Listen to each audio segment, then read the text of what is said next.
ঘূর্ণিঝড় রেমেল যতটা না তাণ্ডব করেছে তার চেয়ে বেশি গতকাল রাত্রে যে তাণ্ডব হয়েছে সেটা একদম ম্যাচমার, মানে শেষ করে দিয়ে গেছে সবকিছু। আমাদের রংপুর বিভাগের মধ্যে ঘূর্ণিঝড় রেমেল ততটা তাণ্ডব দেখায়নি, তবে দিনে যতটুক ছিল রাত্রে আরো একটু বেড়ে গিয়েছিল বাতাসের গতিবেগ।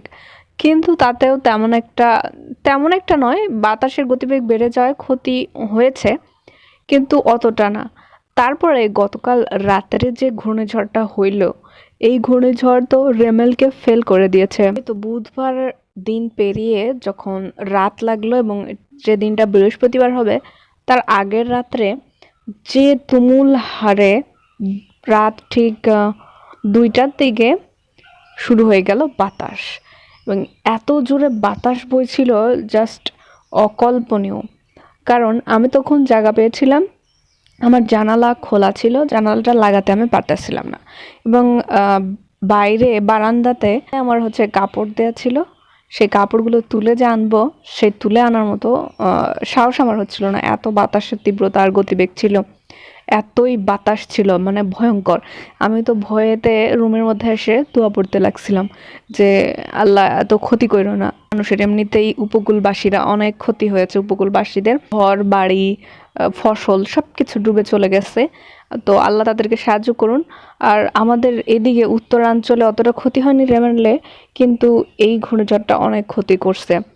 আর আম তো এবারের ফলন সেরকম একটা বেশি হয় নাই, তারপরে যেগুলা হইছে এখন বাতাসে সবগুলা পড়ে শেষ হয়ে গেছে। শুধু আম না, অনেক গাছ গছালি আমাদেরই দেখেন কতগুলো গাছ ভেঙে গেছে, কতগুলো গাছের ডাল দেখেন এখানে কতগুলো জমা হয়ে গেছে।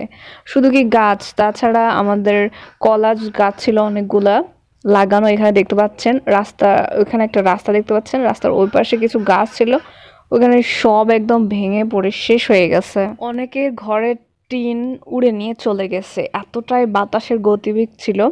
তো রাত 2টায় নাকি সব বের হয়ে টিন কুড়াচ্ছিল, অনেকে আম কুড়াচ্ছিল, আবার কেউ কেউ খড়ি কুড়াতে বের হয়েছে।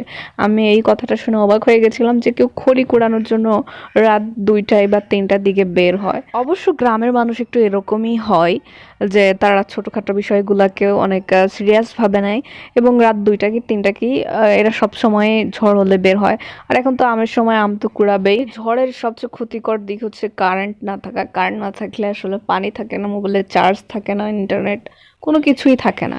আসলে আমরা যদি ভেবে দেখি, কারেন্ট ছাড়া কিন্তু আমরা একেবারেই চলতে পারি না।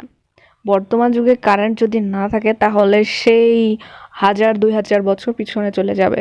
আমাদের এটা রংপুর বিভাগের মধ্যেই পড়ে এবং রংপুর জেলার মধ্যেই পড়ছে এই অবস্থাটা। এবং আপনাদের ওখানে ঘূর্ণিঝড় হয়েছে কিনা আর রেমেলে আপনাদের কতটা ক্ষতি হয়েছে অবশ্যই কমেন্ট করে জানান। আমাদের এখানে এখনো আকাশের পরিস্থিতি অবস্থান ভালো হয়নি, এখনো মেঘ মেঘ করতেছে, বাতাস যে কোনো সময় আবার হতে পারে। আর ফারজানাস লাইভ জার্নিকে সাবস্ক্রাইব করে পাশেই থাকুন এবং ফেসবুক পেজেও ফলো করুন।